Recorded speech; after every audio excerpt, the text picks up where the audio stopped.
Hi guys and welcome to my channel. I'm kicking off my channel with a month-long series of unsolved mysteries.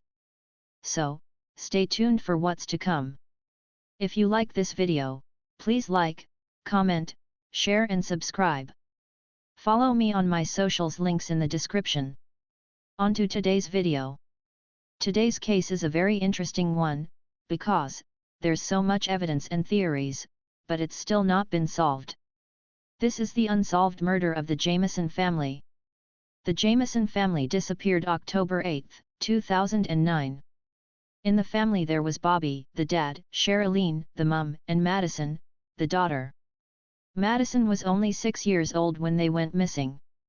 The Jamison family lived in a lakefront home in Oklahoma.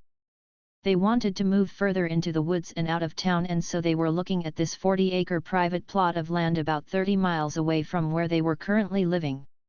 At the time it was a very small town with around 500 people living there.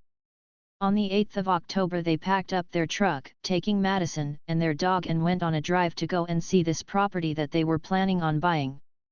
This property was secluded, and so they actually got lost on the way down a dirty track but saw a local and asked this guy for directions. They actually then decided to turn around and just go and look at the house a different day, and this is the last time that they were heard of. They never actually made it to the house viewing. Now moving on to the October 16, 2009, their truck was found. It was locked and no one was inside apart from their dog. The dog was nearing death because she had been locked in this truck in the heat for however many days with no food or water. The person who found the truck phoned the county sheriff, who came down to have a look at the car. They ended up smashing the window to get inside and found that their coats were still inside the car, their phones and their identification. They also found $32,000 worth of cash in a bag under the driver's seat. The next day, October 17, the sheriffs decided to use the Jamisons' phones to see their history and their last movements. This led them to a nearby hill which they had walked up previously, and it showed a photo of Madison. This photo is seen to be a big deal because she is said to look very distressed and unhappy, looking like she is being forced to smile. After this was taken, they went back to the car, and this is the last thing that is traceable of them. So after this there was a big investigation and search put out to try and find them.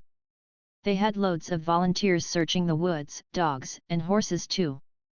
They had drones, helicopters and cars, literally everyone trying to find them.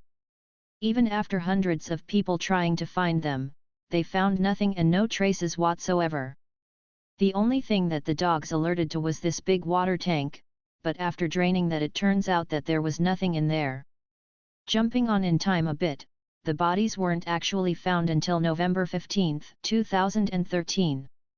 A local hunter found their skeleton remains lying side by side face down. It then wasn't for another year later that these remains were confirmed to be those of the Jamison family. Because the remains were so old and decomposed, it made an autopsy impossible, and therefore there was no official cause of death.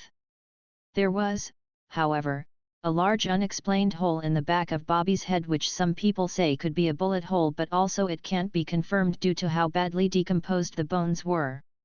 Right, so I've told you all of the information, now let's go into the theories. Number 1, the Mexican Mafia. Bobby and his dad, also Bob, had a feud and they were in business together. They owned a garage which they sold. Bobby was meant to get half of the sale, but Bobby's dad refused and wouldn't pay.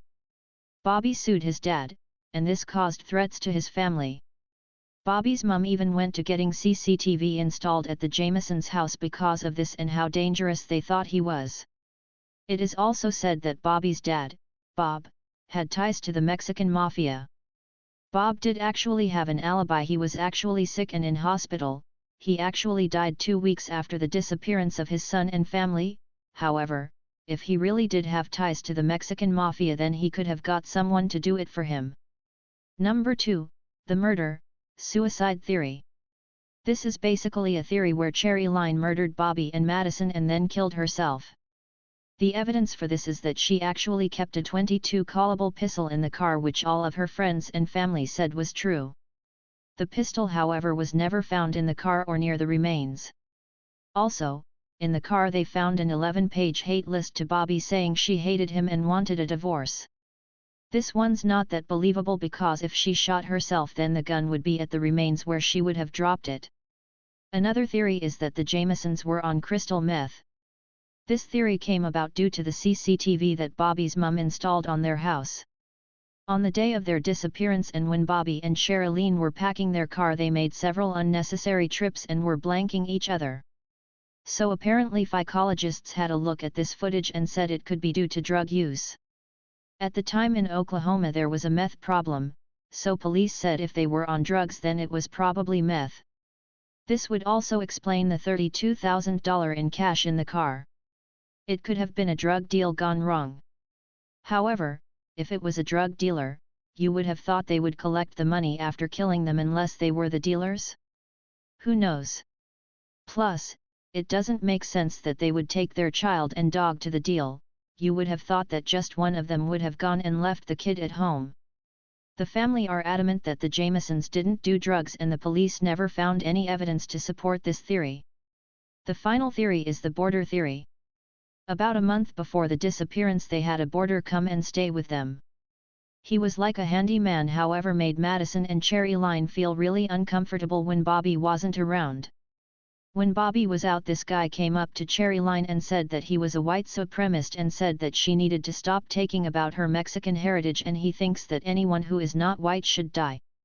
So, she got Madison and left the room. She came back with a gun and at gunpoint told this lodger to leave and she even took shots at his feet to scare him. The FBI looked into this a lot and found out his name after finding a prescription bottle in the Jamisons' truck with his name on it. They questioned him but he had a solid alibi and so was ruled out. So that's pretty much all of the theories that I found. If you have any opinions or theories comment them below and we can discuss them. My opinion this must have been a planned murder, whether drug related or not I don't know, but they were in the middle of nowhere and it took 8 days for someone to find them. They were all face down in a line so it appears to look like they were running away from someone and got shot down, which would explain the holes in their heads. As I said, if you agree with me or want to have a discussion in the comments feel free. Anyway, that's it for this unsolved mystery and the start of my month-long series. Tune in tomorrow for episode 2 and please like, comment and subscribe for more.